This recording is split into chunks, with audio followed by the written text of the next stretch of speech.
My guest today has lived one of those stories that could fill a book. Actually, he's written a few. A year ago, he was lying on the floor of an emergency room, unable to breathe and believing it was the end. But God had other plans. After surviving a surgery that should have taken his life, he walked out of that hospital with a new purpose: to inspire others. Today, Rory Paquette is the host of 3 powerhouse podcasts: The Power of Man, Wake Up the Lions, and The Podcaster Nation, with a 4th on the way. He's a life coach, author, and speaker who's helping men rediscover strength, purpose, and faith. From surviving abuse and hardship to rebuilding an empire and finding his calling, Rory now helps others become the leaders and warriors they were meant to be. Let's welcome a man who's truly bulletproof, wrapped in God's armor and on a mission to change lives, Rory Paquette. How's it going, man? Oh, better than I deserve. Thank you for that intro, brother. That was fantastic. I appreciate it, man.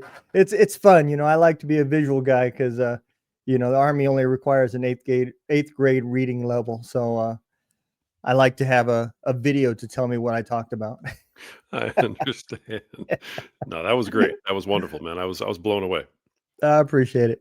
So why don't we dig into a little bit of your history, man? What has led up to becoming the podcast machine?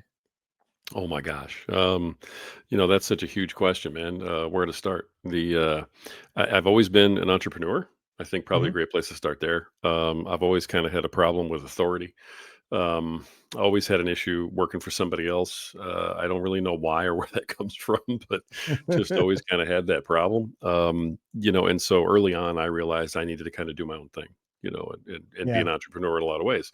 So this is, my way at my age of being an entrepreneur, doing things that I'm really good at and that I really enjoy, without physically killing myself. So maybe that's how we ended up getting here.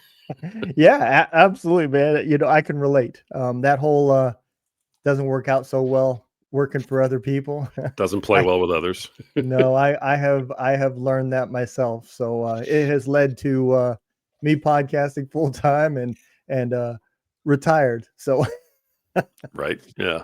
I'm just too old to fight with people anymore, man. That's really what it is. I don't move as well. Amen. So, when you decided to start podcasting and going at it, man, there's a lot of struggles that comes from just podcasting alone. There's a lot of good stuff. There's a lot of healing and therapy, but there's also a lot of aggravation that comes with it. When you first started, what was the struggles that you found as a podcaster? Oof. That's a great question. There were so many. Yeah. I started, roughly 6 years ago, and I think everybody knows what was going on around that time. It was 2019. Things were really heating up politically. The world was really dividing hard. The wokeism thing had kind of taken over. It was getting huge. And I'm sitting here raising. I raised a daughter, and she was on her own at that point. I was raising 2 sons at that point who were in high school ages, and I'm trying to teach them how to be strong, um, you know, valuable, loyal, honorable young men. And the whole world around me seems to be fighting against me at every, turn. Yeah. I'm listening to some, masculinity podcasts and some, early guys in the movement. And I just keep having this nagging thing like, I have a little bit of a different story. I just feel like nobody's talking to dads of kids and like how to deal with the kids. Everybody's talking about masculinity, and that's great because we needed it. But there's a way to transfer that to being a dad. And I just said, I need to do this. And so I finally, went downstairs one day and punched up the microphone for the first time and started telling a story. And next thing you know, I have a podcast. And man, talk about the difficulties. My podcast, the first one and my flagship one's called Power of Man, like you mentioned in your intro. So Mhm. graciously appreciate that. We're over 300 episodes, thousands and thousands of downloads. It's, been hugely successful. We're over 100 countries. But you know, getting there was really awful. Yeah. And from episode 4, I had people who were going, sending me hate mail, just chewing me up on social media and spitting me out and calling me everything from a sexist to a misogynist, which I didn't even know what that meant when it first came out, right? And and everything else under the sun. And I was like, whoa, whoa, whoa, And I read that book, Wild at Heart, that Mhm. guys talk about a lot. And somewhere in the middle of that book, I kind of said, you know what? If I'm getting all this hate, I must be over the target if people are shooting at me. So I've got to be onto Yeah. something here. Yeah. So I kept on going, and it was the hate kept coming. But I put up episode 9, and it was about bullying. And it wasn't like your typical bullying thing, right? That you Mhm. hear from everybody. It was, how I actually was bullied when I was younger, and it was a real heartfelt story, and it was the truth. And so all of a sudden, it spread all over my social media to all the people I went to school with. And there were all these guys coming on sending me messages going, dude, I had no idea you got bullied. Oh my God, you're kidding me. And it was like, well, yeah, Yeah. because it happens to everybody, even guys Yeah. who play ball, right? And throw Yep. shot and discus, we still get bullied. And that really blew up the first little blow up of the podcast. And then I went, you know what? If I helped this many people, I got like 60 DMs of people that I, knew or didn't know yet, all saying, man, this was an awesome episode. This happened to me too, blah, blah, blah. I was like, if I impacted that many people already, then I'm on the right track. I got to keep going. And I just Yeah. head down, took the hits and kept punching from there. Well, I do believe that there is no such thing as bad publicity, whether it's good or bad. It doesn't matter. If you hate my episode, you still clicked on it. So thank you for the download. Right on. Social media works the same way. Yeah. Send me all the hate you want because that's engagement. Yep. And I'll take it because my Yeah. engagement was through the roof with all Yeah. the hate that I was getting. Yeah. My engagement for my first podcast was pretty good as well, from mostly hate. It was called Two Drunk Dudes in a Gun Room, and that caught a lot of people's attention. I saw that. I imagine that probably did wake a few people up and get a little bit Yeah. of a response. Yeah.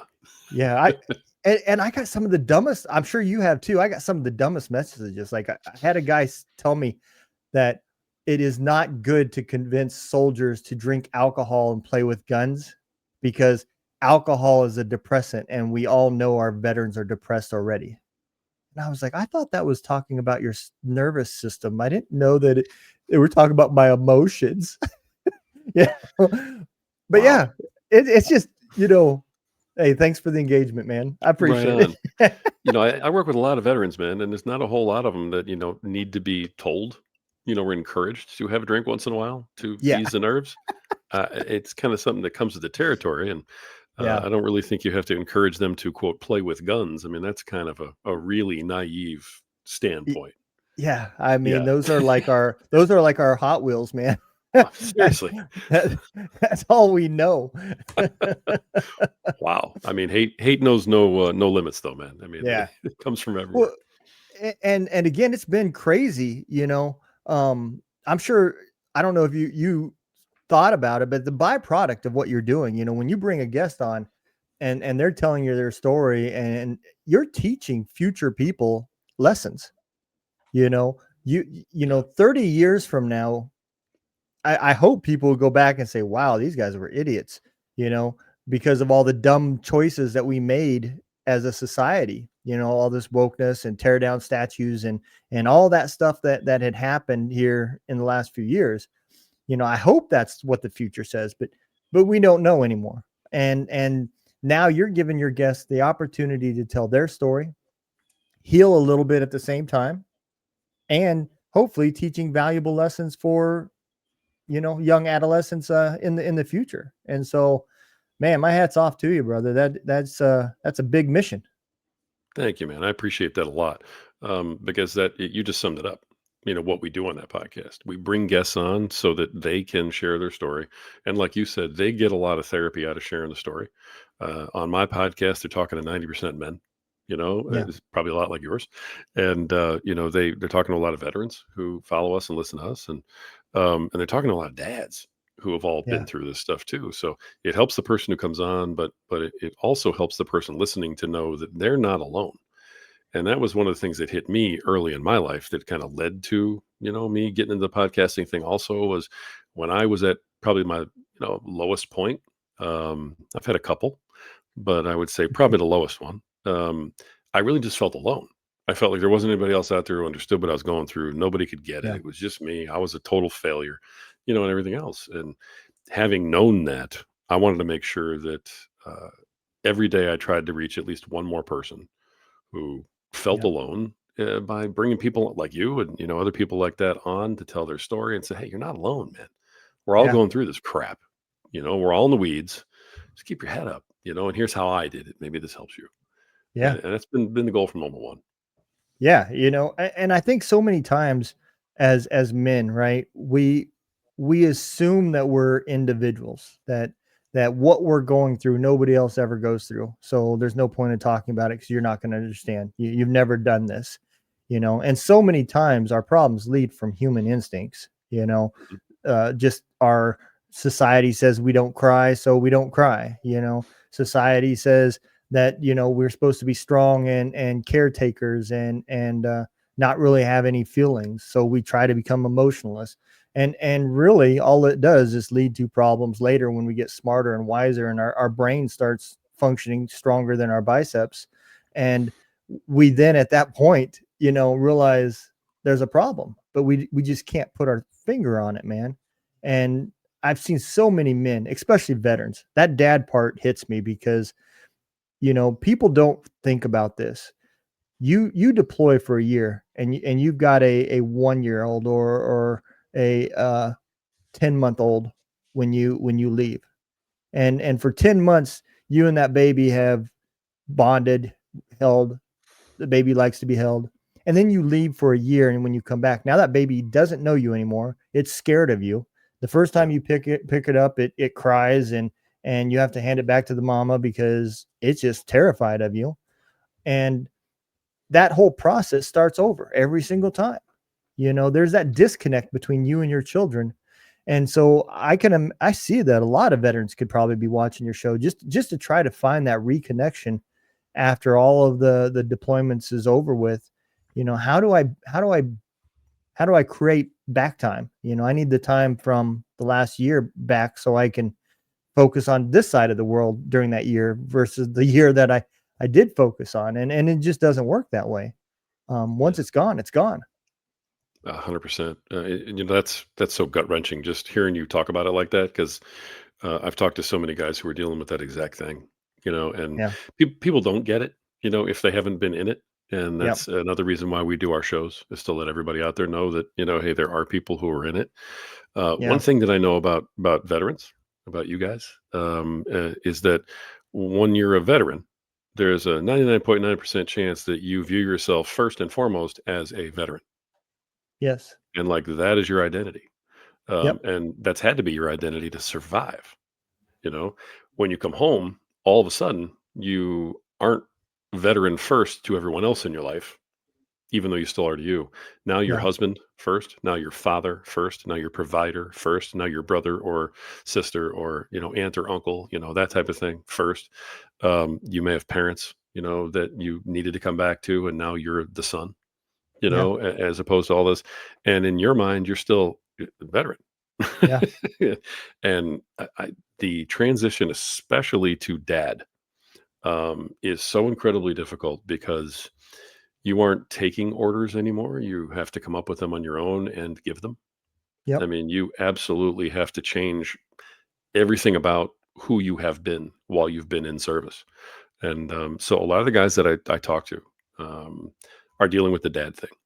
And Yeah. it takes on all kinds of shapes and sizes. And, there's no magic bullet for it. There's no magic elixir that say, "Hey, drink this," and all of a sudden you're a good dad and you're at peace.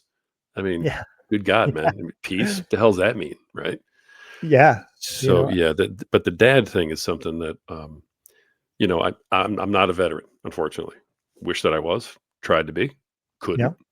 yeah. But that's another whole story. But dad, I know, and dad Yep. I've fought through and had to Yeah. fight for. So I get dad, and so Yeah. that's what I try to help guys with. Is I don't try to get in somebody else's lane, but I try to Right. help guys with being a dad. Well, I think, that's one good and bad thing about the military. right? I don't care what service, even, the Air Force, even though that's like the Boy Scouts without adult supervision. But, at the end of the day, um, whatever service you go into, it's going to mold you into what they want. It's going to tear everything you knew from the time before you entered and build you back up the way they want. And people don't know how. I didn't see it until after the military, right? When I grew up, I was spanked. My mom would always buy me that toy that had the little paddle with the ball, the rubber Yeah. ball, and you could Right. hit it. And once I broke the ball off, it became her paddle, and I didn't get another one until she broke that one. But Right. those were all the way I grew up. But the military changed all that stuff, because when I started punishing my children, my first instinct wasn't to spank. It was to make them do push-ups. The Army has what's called a dying cockroach, where you lay on your back and you hold your arms straight out and your legs straight up, and then you wiggle them like this. I mean, that's the way I would punish my kids. I'd make them go get their two favorite toys and hold them out, you know, and I learned that from the Army. The Army believed that the best teacher is pain, and it doesn't have to come from a strike or a punch or a hit. And I'm not against spanking. Don't get me wrong. Sometimes push-ups don't work, and you Right. just got to do what you got to do. But it doesn't have to be your first choice. But I would have never, without the military, I would have never thought that. I would have grew up spanking my children just like I was spanked, and it's because that's the life lesson I knew. So, yeah, Yeah. you're absolutely right, man. So, you're neck deep into this podcast, man, and I know all the work that goes into it. The editing afterwards, and the promotions, and everything else. There is no easy button that says Joe Rogan on it and you just hit it and poof, you're there. But you still, after all those struggles, decided to come up with another podcast. What was the second podcast? Second podcast, I appreciate that, was The Podcaster Nation. And that Okay. was, quite a ways down the road. I was a one podcast, guy for quite a while. Yeah. Learned a ton doing that. But I was sitting with my wife, and I was like, there really isn't any kind of like community type thing that I was hearing and seeing. There's not really a podcast out there for podcasters to have the podcasters come on and tell their stories. It Yeah. kind of occurred to me after being a guest on somebody's podcast, and I had to tell my story. And I was like, wow, that was different. I don't get to do that very often. And I realized what it felt like, the Yeah. sort of therapeutic being in the guest chair, because I'd been a host for years and Yeah. didn't really worry too much about guesting during that time. Um, so, before my podcast, I had been a guest a lot, selling my books that I had written. And, that led into obviously hosting. But once you start hosting, you get very single minded of purpose. I mean, you have a responsibility now. Your Yeah. podcast is like another kid. You have to take care of it. You have to nurture it. You have to make sure it's fed. It's got to go out. I mean, at the very least, Yeah. it's a pet, Yeah. And Absolutely. so, I was sitting there and I was like, wow, that felt great, but there's really not too many avenues for this. And I looked up, Podcaster Nation, and looked around. I was like, name was available. I said, you know what? This is the Podcaster Nation. I'm going to build this. I'm going to interview other podcasters, and I'm going to give them a chance to tell their stories. And my wife looked at me and said, sounds like a great idea. And I paused for a minute. And she goes, so do it. Because that's my wife. She's Yeah. this little Italian gal who looks at me like, whenever I have a good idea, she goes, and you're waiting for what? so, so I'm like, oh, so man, I right there, man, I launched. I right Awesome. there on my phone, set everything up, and sent out artwork over to Fiverr. And I was like, I'm just going to launch this thing ugly, and we're going to start immediately. And before I even had any of that going, I I put out an ad in one of those Facebook groups, Yep. that a lot of podcasters are in.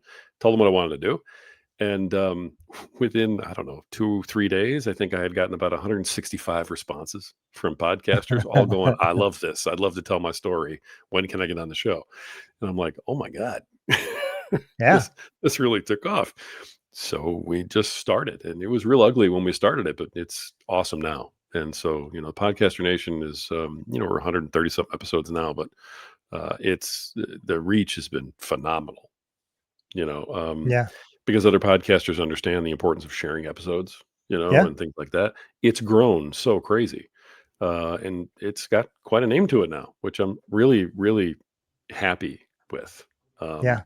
And it's a great community too. That started a great community, and one thing that happened through that podcast and getting to meet all these other podcasters, like yourself, man, Yeah. is that my network of people I knew and got to know, and friends and stuff, just exploded.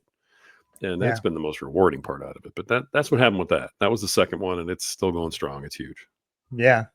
You are right, because I felt that same way when I discovered Alex from Podmatch, Oh yeah, and that other community that he has built, that's not, it's part of Podmatch, but it's not, um, is really, really awesome, hmm, because there's everybody, there's every level of podcaster in there, from the person that's got an idea and is not sure how to start, to the top person like Alex that's got multiple successful shows, yeah, absolutely. and it's just about free advice and free knowledge and motivation and courage to keep going, because I'm gonna tell you, there's a lot of doors that say no, then there's ones that say yes. So it is a struggle. Yeah, um yeah. I want to see some. Did your books come before the podcasting, or were they kind of tied together? They actually came before.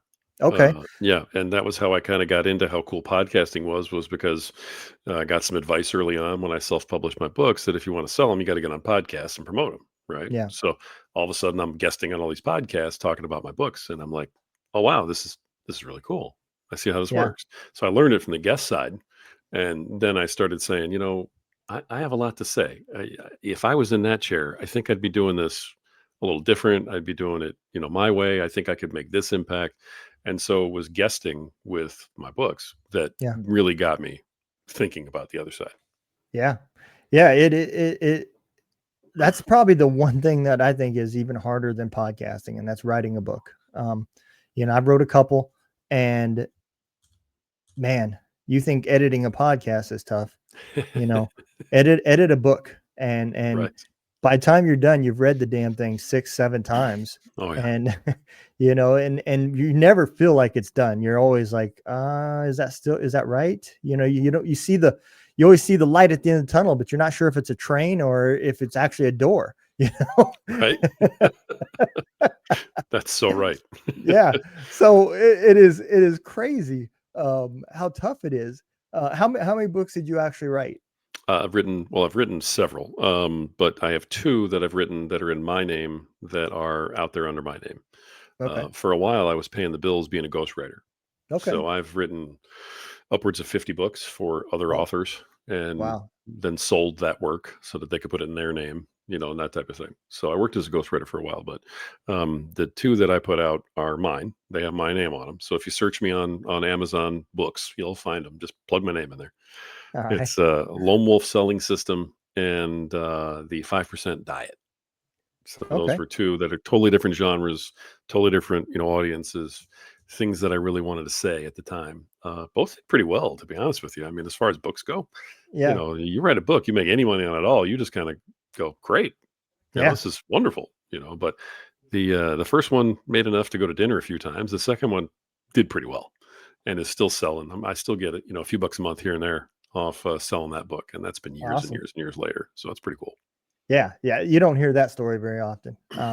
Most people, if you break even on what you spent in Mm, getting that book done, man, yeah, congratulations, yeah, for because sure. that's a successful book, in today's world. Most lose, and it's because they know one part, not the other part. They know how to write the book, they don't know how to market it, or they know how to market, but they don't know how to write it. And as soon as it launches, it gets bad reviews and it just dies, and there ain't no marketing going to cover that. Right. So um so it is tough when you first start. I can't even imagine ghostwriting, because now you're thinking about, I'm writing something for somebody else, and somebody Right. else has to like this. And I'm one of those guys that's like, I don't care. I wrote it. It's mine. I like it. I like it. So I don't know why you don't like it. The problem is you. This is a you problem. It's not a me Right. problem. So what did you find the hardest, writing your own book or ghostwriting? Oh goodness, writing my own book was so much tougher. Was It it? really was, yeah, because when you're writing for somebody else, I mean, I've always been just a good writer. I don't really know where that came from, but it's just something that comes to me easily, and Mhm. I'm able to kind of churn it out and do it. But it's a blessing. Obviously, God had something to do with it. But you know, writing for somebody else, they give you the parameters. This is what I Yeah. want. This is how it needs to look. This is what I want included. This is what I want you to say. This is how many words. And, so you kind of sit down and you're like, all right, ka-chunk. You turn on the machine and it's like, no, no, no, no, no. And you just go forward, Yeah. and you crunch it all out. You reread it and edit it and you make sure it matches their outline and you send it in. And people who are buying those books really can't write. Like they Yeah. don't have it in them to write, which is why they're willing to pay somebody else. So I'd make, 400 or 500 bucks to write a 10,000 word book for somebody. And that Yeah. was pretty cool in my world. I didn't have to market it. I didn't have to do anything else. I just had to let them put their name on it and sign a release saying it's not my work anymore. Yeah. And I'd get a check. So like I said, I supported the family on that kind of thing for a while. And it was really good side income for a long time too. This was all before Chat GPT, when Yeah. you could just speak 5 sentences and get some generic awful book spit out, Yep. and that has really, I think, ruined self-publishing. But that's just that's conversation for another day. But I've had a lot of authors. I did a lot of fitness writing back in Mhm. the day too, which was great. I had one lady who, of course, I won't name. I wrote 5 books for her, and they were between 400 and 500 bucks a piece to me, but she took them, and with her profile she'd built up and her social media following and all of the stuff she had going and the way she looked on social media also, which made everybody Mhm. want to buy something, Yeah. um, she sold thousands and thousands and thousands of copies of this book. And I'd sit there and look at the numbers and I would just be like, wow, she made how much off what I did? Yeah. And you go, and I got 400 bucks and thought I was like making out, and she made thousands of dollars off these books. But, everybody has their spot in the production line, Yep. and mine was to write. Yeah. So, writing for somebody else, you churn it out, you kick it out, then they take it and they market it. They go on the podcast. They have the personality they have to build up. They do the social media. All I do is write, done, send it in, cash the check. Yeah. Much easier. Yeah. My first book did not thousands, but it did decent. There for a while, it made the top 100 list. It was never number one. Yeah, but Um, that's great, man. yeah, I mean, it was cool. I was shocked, but I think when I marketed it, I told people if you want to buy my book, it's going to be next to the melatonin at every pharmacy. So That's rough, man. but Come on now. to me, it was just my story, and I didn't consider myself of any value of anything. Who's going to really care about one soldier's story and journey? And I didn't realize how many people that it did impact. And Mhm. thank God for that saying. If you're not going to be if you're going to be dumb, you better be strong, because that led to some really good stories. There you go. I you love know, that. Hey, but you wrote a book though. You know what I I mean? did. How many people wish they did or, would love to but don't or never take the Yeah. step? I mean, you wrote one, published it, put it out there. I Yeah. mean, brother, good for you because that's huge. Yeah. Yeah. Major Yeah. accomplishment. I was super proud, man. Yeah. I like to joke about it and everything because, you know, not to get off topic, but me and my wife been together since 8th grade. And at one point, her English teacher pulled her into her office and said that I was not the kind of guy that she should be hanging around with for a long-term relationship. Well, Ouch. Mrs. Euler out there, I wrote a book. How do you like that? I mean, when you still remember the teacher's name or the counselor's name that did that, that's yeah. Yeah. I think that at that point we have to say we have issues, bro. We all called her Mrs. Euler the ruler. Oh, that's beautiful. Yeah. That's good. That's But justice, she's man, right there, playing out. yeah.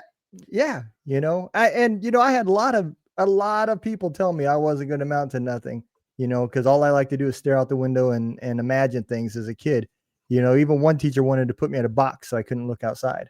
Well, I made it for 6 years as a truck driver, looking out of a window. So There you go. But man, if there's a will, there's a way.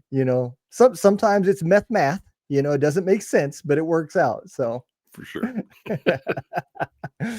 so you get to writing these books, and then you transition into the podcasting world, and there's not a huge difference, in some way, whether it's fiction or nonfiction, you're telling a story, right? Whether it's about yourself or about a how to or whatever, there's a storyline to it. And podcasting is very similar, especially when you're having guests on, like we're doing right now. What did you find that made that transition even easier into podcasting from being an author? That's huge what you just said, because, my first 20, 30 episodes are me telling stories.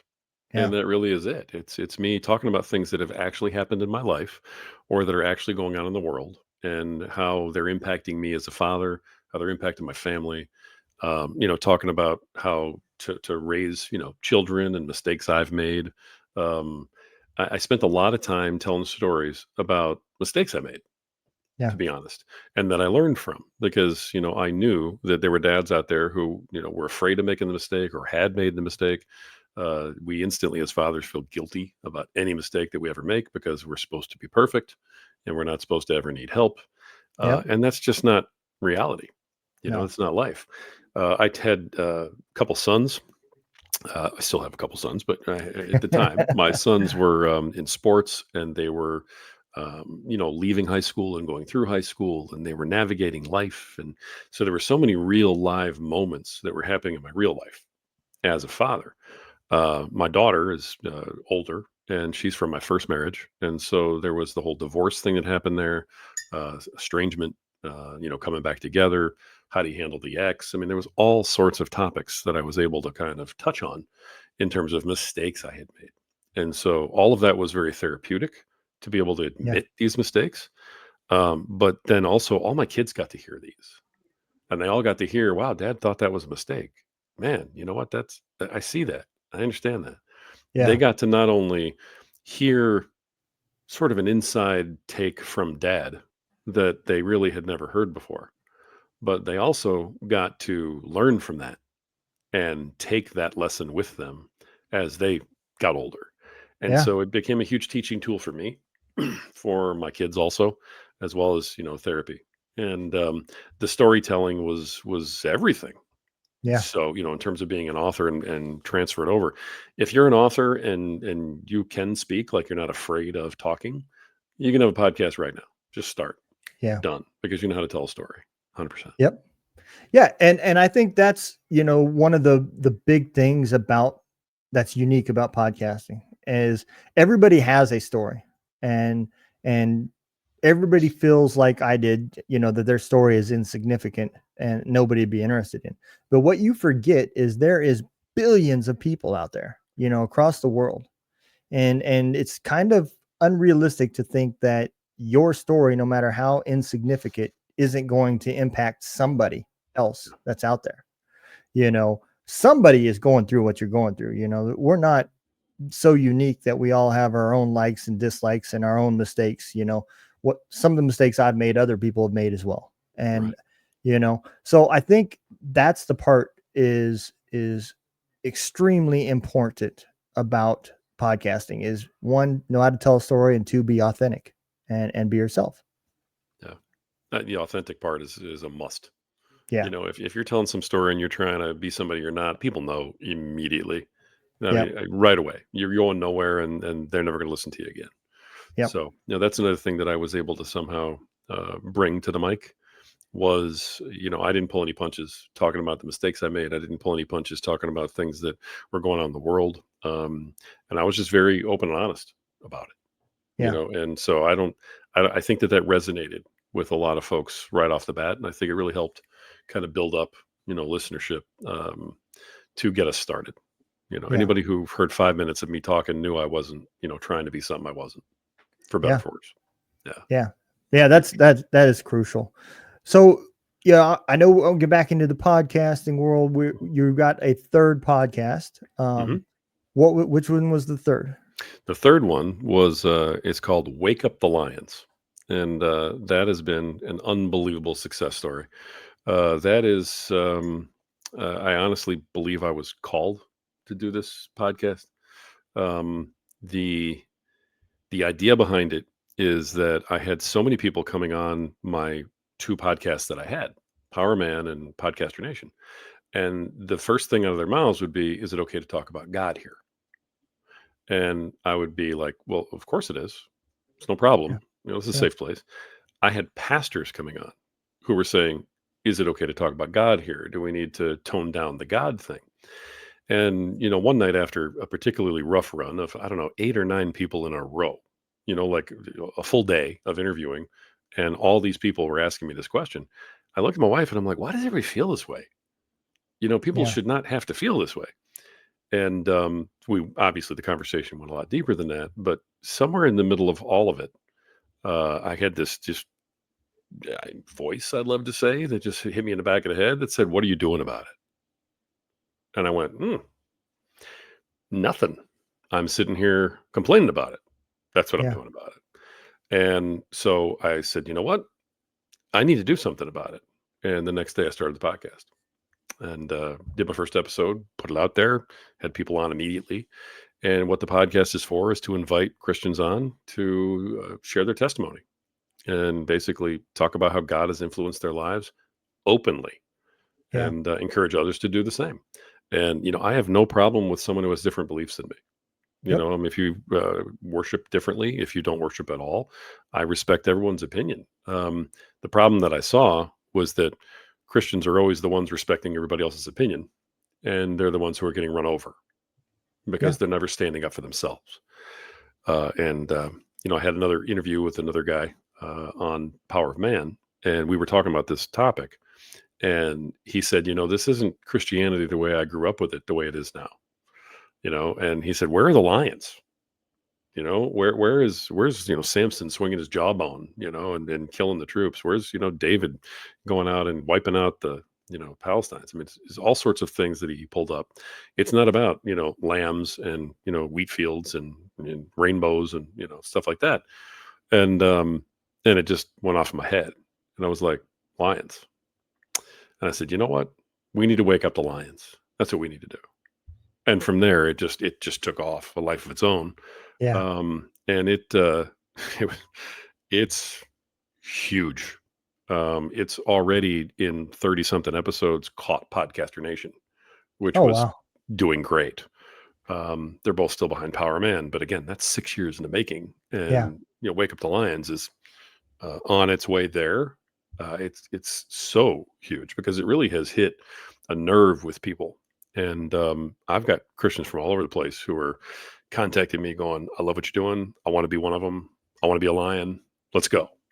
And the movement's insane, to be honest, Yeah. the way it's growing. It needed to be unleashed. And something told me to do that. And so that's the third podcast, and it's absolutely exploded onto the scene.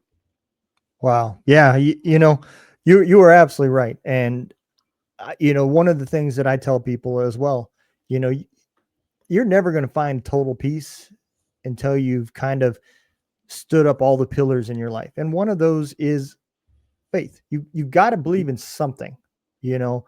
So if you say that you believe in absolutely nothing, you don't believe in energy, you don't believe in Allah, you don't believe in God, you don't believe in any of this stuff, good luck on finding your path of where you're supposed to be in life, because you're always going to be in that human mindset of I want to be this or I want to do that, and the next week I want to do this, I want to be that, and you're going to be all over the place. So my hat's off to you, man. That is a awesome idea for a podcast, because it is extremely important, and Thank you. it's refreshing to see that it doing that well, because that tells me that there's that many people like myself that do believe in something, you know.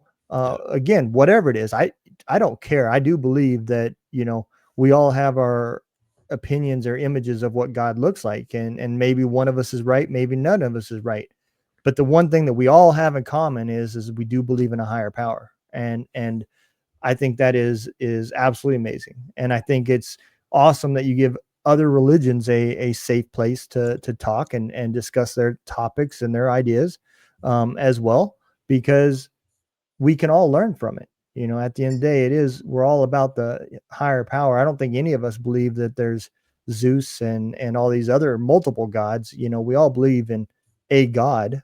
We just call it different things. For sure. And the life story behind it is different.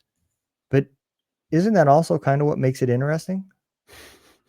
You would think. You Yeah. would think. Yeah. But So the hate is real, though, man. I got to be honest with you. When I first started this podcast, Wake Up the Lions, the day before it was going to launch, I put up a reel, with my Mhm. new logo, and I said, "Hey, coming tomorrow, new release, boom," and it was real clear, for Christians to share their testimony, and so on. And I just put a reel out on Facebook, like one little Facebook reel, just to advertise it, maybe get it going, maybe stir up a little interest. Mhm. And I got over 300 reactions to it and comments.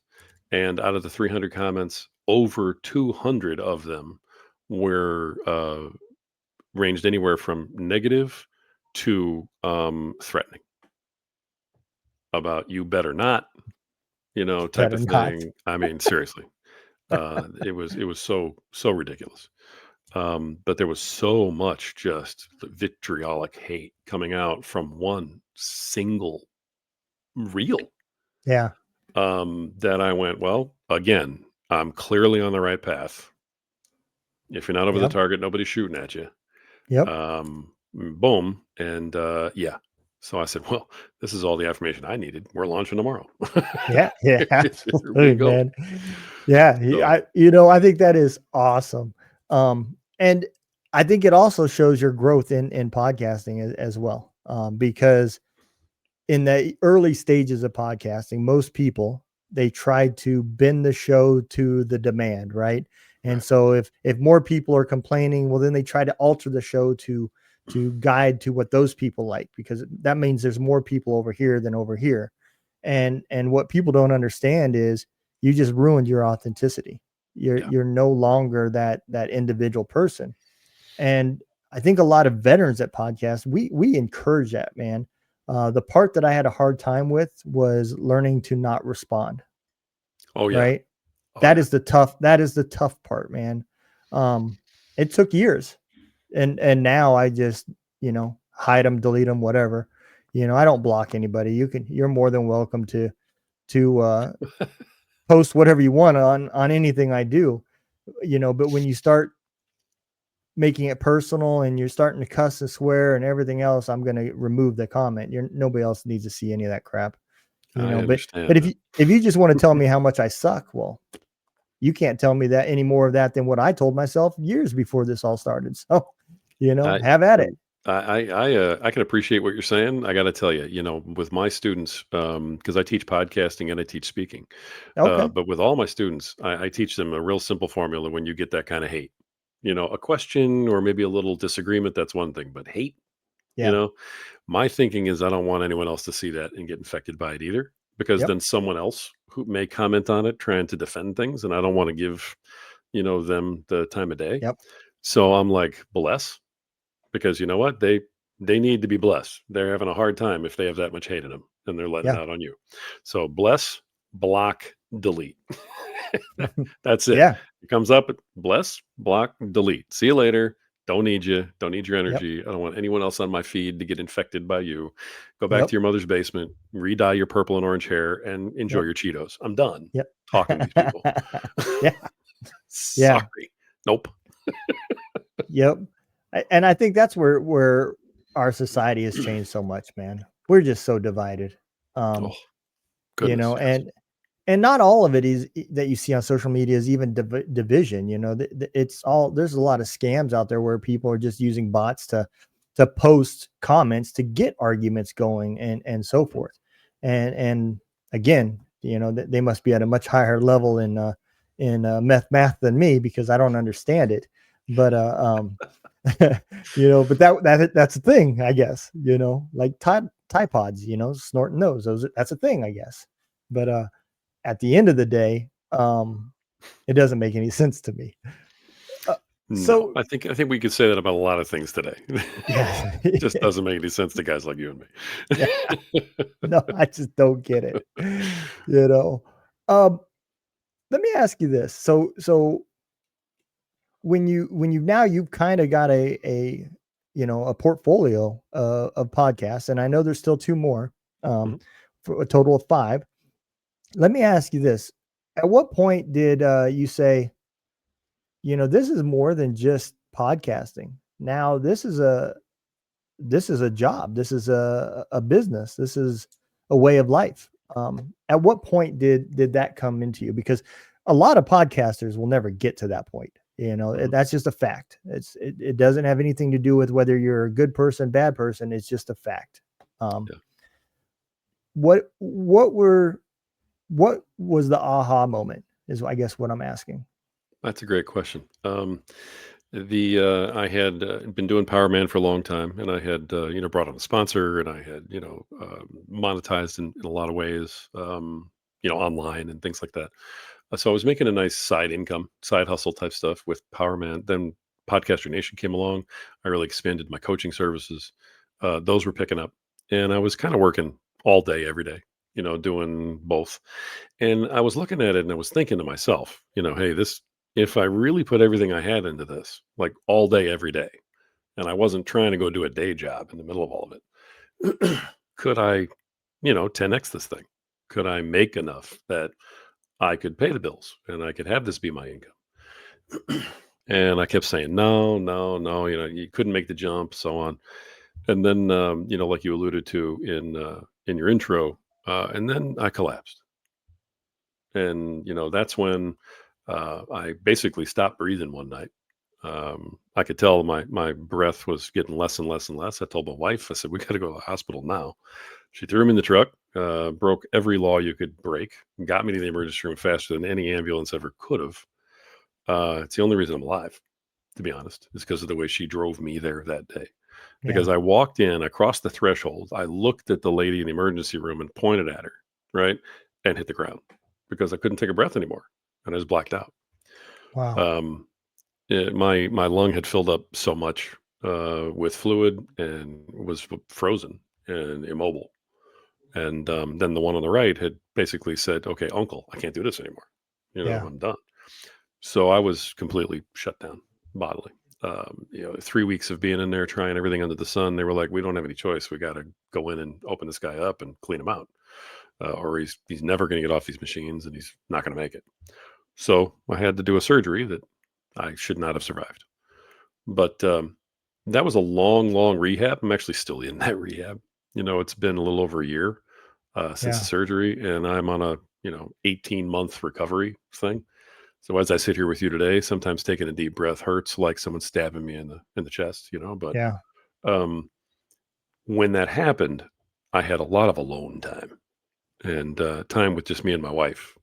Just in the darkness. Just talking, and that changed my life. Surviving that changed my life. My wife and I have never been closer. We Our relationship changed exponentially from parents who were giving everything to their kids to husband and wife who didn't want to lose each other. And my professional life changed because I decided at that moment, brother, I was never going to work for someone else again, ever, Yeah. no matter Yeah. what. And that I was going to take this stuff that I loved, the podcasting, and everything that went with it. And I was going to do that until I died. And that was that because I wasn't going to spend another minute of what life I had left hating what I was doing. Yeah. I wasn't going to. And it's been really scary at moments and, tight and sort of, making, the devil's gotten in my head a few times and been like, oh, you're not good enough. You can't do this full time. Yeah. And every time, man, you find a way through. And, I had the two podcasts going at that time. The communities from Power Man and man from Podcaster Nation showed up so much during my recovery. Hmm. Uh, because I was posting while I was in the hospital, letting people know what was really going on. Um, and I couldn't believe the outpouring I got from all those other podcasters and people I had met through that business. I had family members who didn't come to see me or even call me. I almost Yeah. died, you know? Yeah. So, but that community of those podcasts was so strong that I was like, that's where I'm spending my time.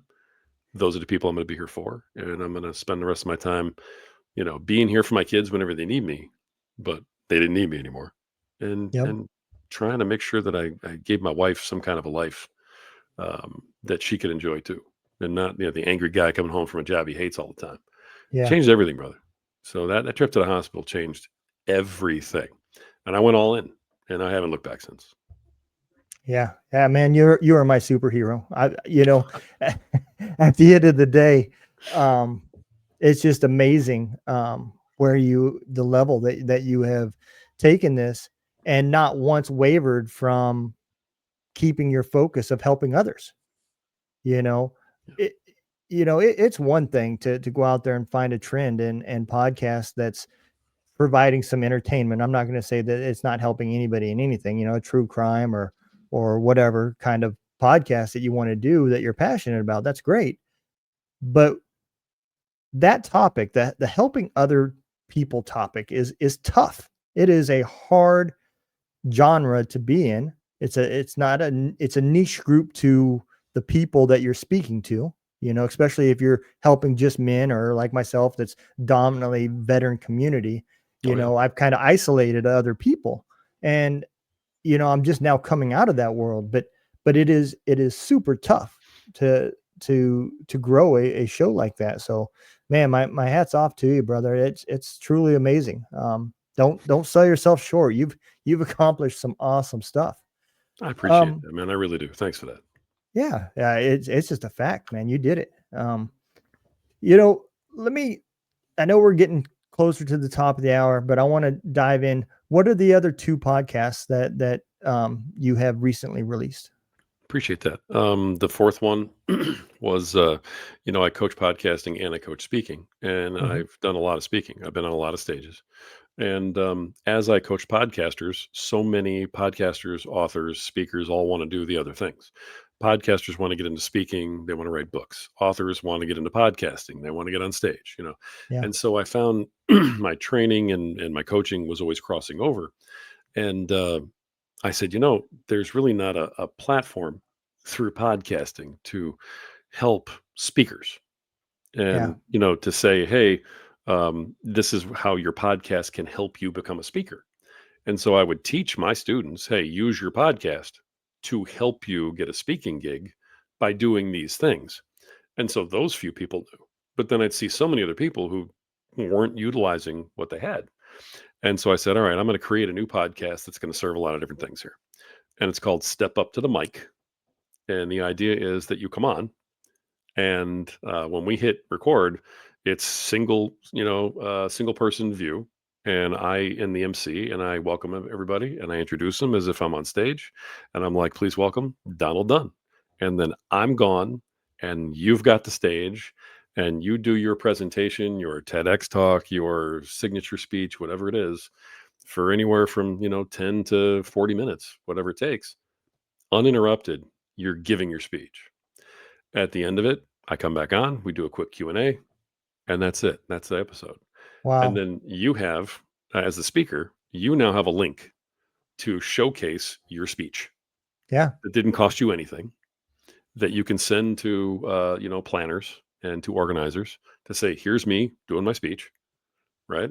yep, People can, step back from the camera and stand up if they want. They can, bring in a visual aid on their own if they want to, but it's all about giving someone a chance to come out and deliver the talk. Then of course they're getting publicity for it because we're marketing it like a regular podcast, hmm, and getting that kind of pickup. And I'm using the cross promotion to the other three that are all very well established at this point to help promote it also. It all works through the same algorithm. And so that was a pet project of mine that has also taken off really well, and it's given me the opportunity to work with a bunch of speakers, a bunch of yeah, aspiring speakers, and folks who want to get on stage. And it's giving folks an avenue to go the direction they want to go. As you and I yeah, sit here, you can be an author, you can be a podcaster, you can be a speaker, you can do all three, but your heart is in one of those.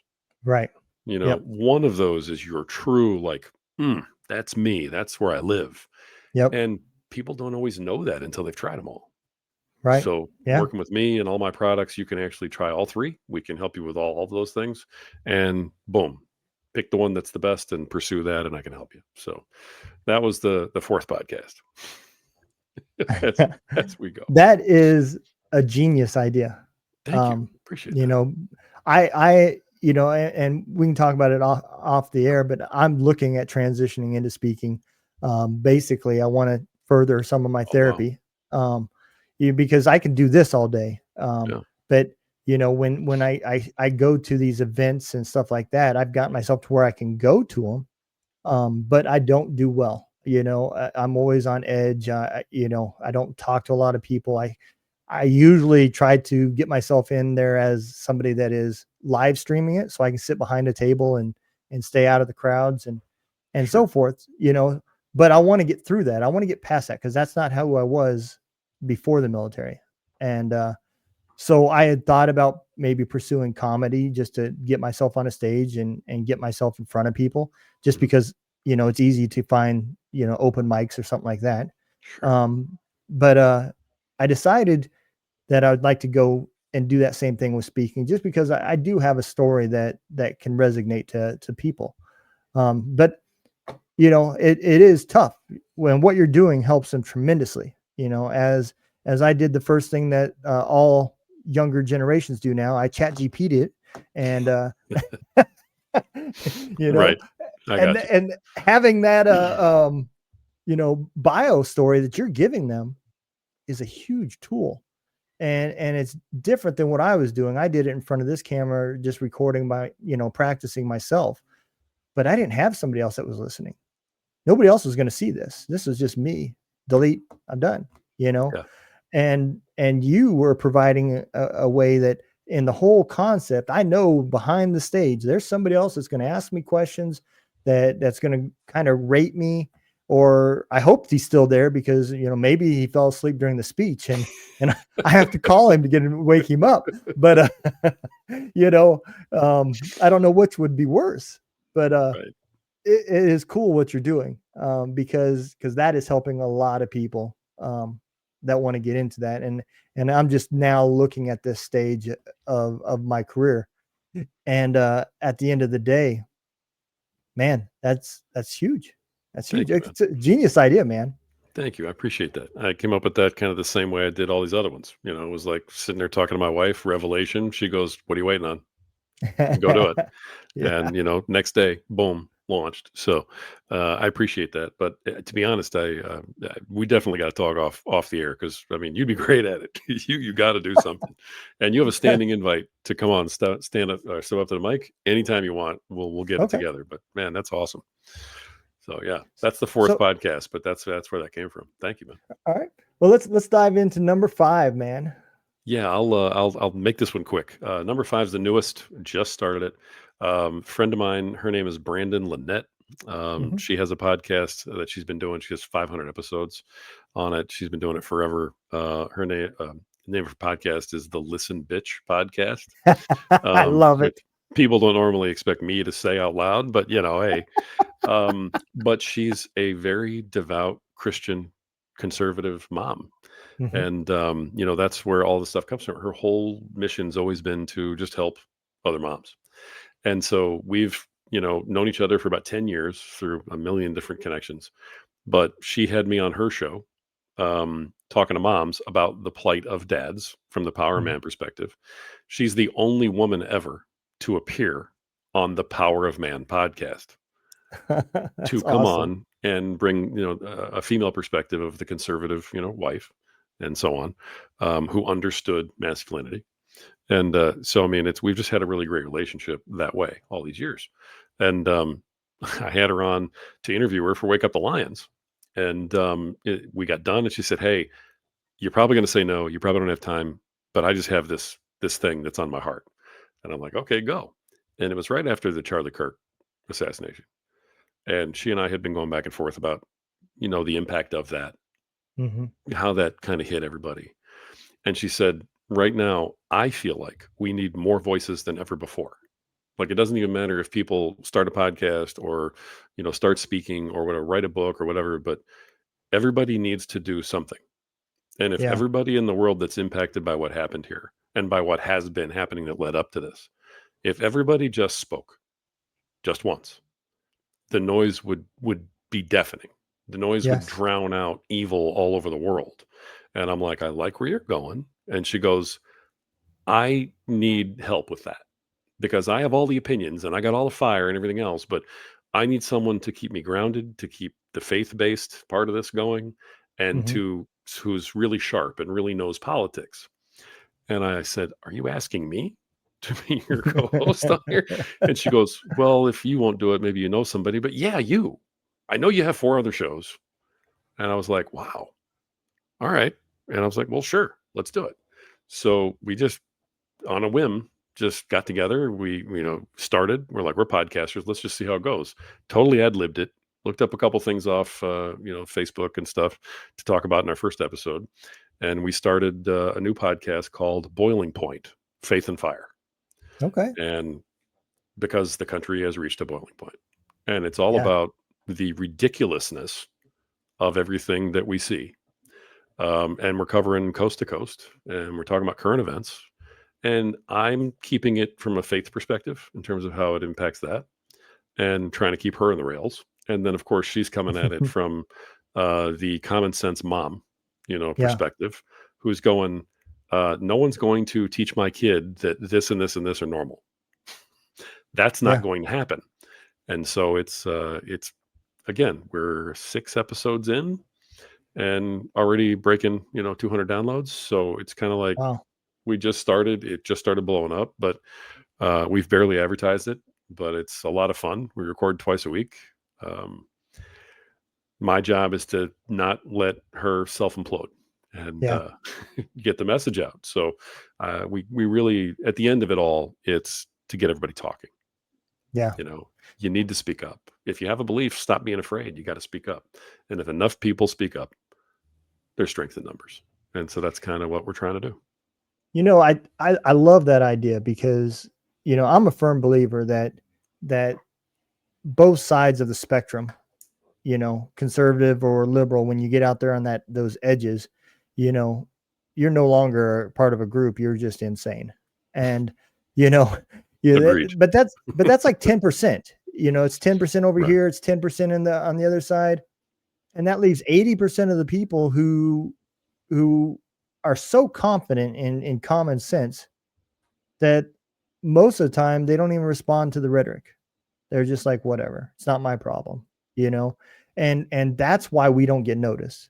And I think a lot of them are faith-based people that fall in that 80%. They have views that align democratically. There's, lines that they agree with on the Republican side because they're analyzing it not from a group perspective, but from a common sense perspective. Right. Sure. And, I think if she's absolutely right, if we all did speak up, and I've never seen a podcast that targeted that area.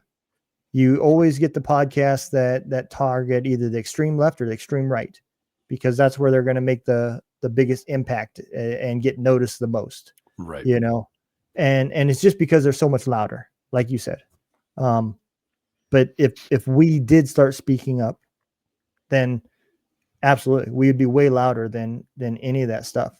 All I heard about was Antifa. And as a veteran, I'm like, where are these guys at? I'm ready to fight. Let's bring them on. I'd never seen them. Do they even exist? Are they real?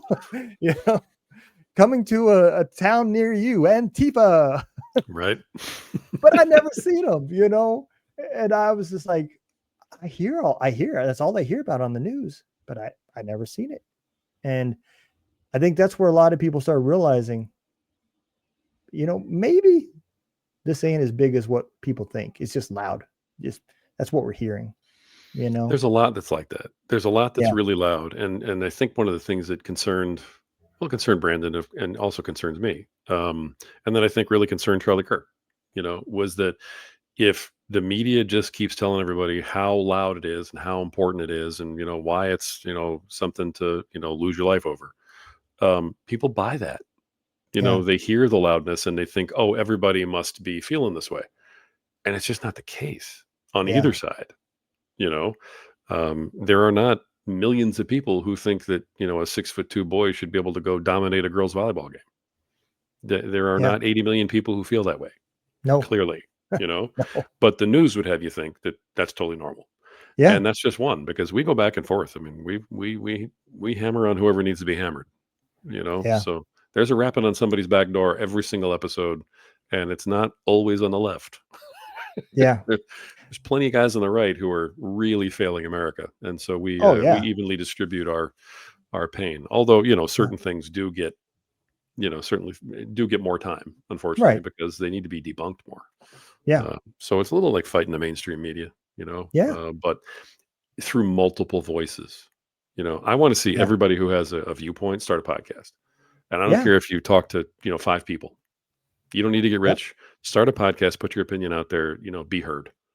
Yeah. And if enough people do that, then the people will start taking back the airwaves. So that's Yep. kind of the point. Yeah. And I think, I really do think podcasting is the new media, I don't know that the mainstream media will ever get the full control back again. Just because, people don't have no control, but a lonely little guy like myself talking, what you're getting isn't necessarily the news. You're just getting my opinion, and it's making you think, do you agree with me? Do you not agree with me? Right. Man, shit, the stories go so fast on the news, you don't even get time to hear the whole story. You're like, I don't even know if I should argue this. I don't know what the hell you're talking about. Right. But I think that's where podcasting is important, because we can have those conversations, and I'd love to see at some point people podcasts that disagree be able to talk rationally, like we're talking right now, on the same podcast. That would be love amazing. to see that. Would Yeah. love to see that. I would If it's too. going to happen, it's going to take a media like podcasting. Yeah. Where you don't have all the outside noise. Yep. And you can actually operate in a quiet, safe space for 30 minutes Yep. and have a discussion without having 30 people screaming at you, throwing stuff at you, and everything else. Yeah. So I think podcasting is a big key to all of this in the future. Yep. So appreciate you letting me talk about that last show. So, Yeah, and that's man, just absolutely. where we are now. I got 6 and 7 in development, but we're not ready to talk about those yet. You do know there's only 7 days in a week, right? I don't buy it. Trying to find a way around that right now, brother. All right, man. Well, I'm going to bring you forward, brother, and let you tell the world where your 65 podcasts can be found, and how they cannot miss an episode. Oh, I appreciate it, man. All my podcasts are on all of the normal platforms. We're on iTunes, we're on Spotify, you name it. It's Power of Man podcast. It's the Podcaster Nation. It is Wake Up the Lions. It is Step Up to the Mic, and then it's Boiling Point, Faith and Fire. And those are the podcasts. They're on every platform out there. We're on YouTube, and most of my podcasts are also on Rumble as well. And so you can find us anywhere. And if you want to connect with me, just go to Facebook, type in my name, @Rory Paquette, all one word. I'll come up. I'm on Facebook all the time because I'm old, and that's where we connect with people. So best way to reach me.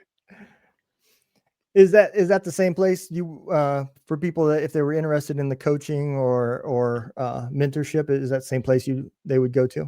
Absolutely. Just reach out to me and we'll have a quick conversation about what you're looking for. And I have, all sorts of programs, all sorts of prices, all sorts of, goals that are all tailored to the individual person. So 100%, brother. Awesome. Well, guys, I hope all of y'all enjoyed the show, man. I had a great time. It's always a fun day when you get to interview another podcaster, because like minds, make you stronger. And I enjoy it. I love it. I know all y'all know how much I'm passionate about it. Don't forget, don't let the day kick your ass. Kick the day's ass.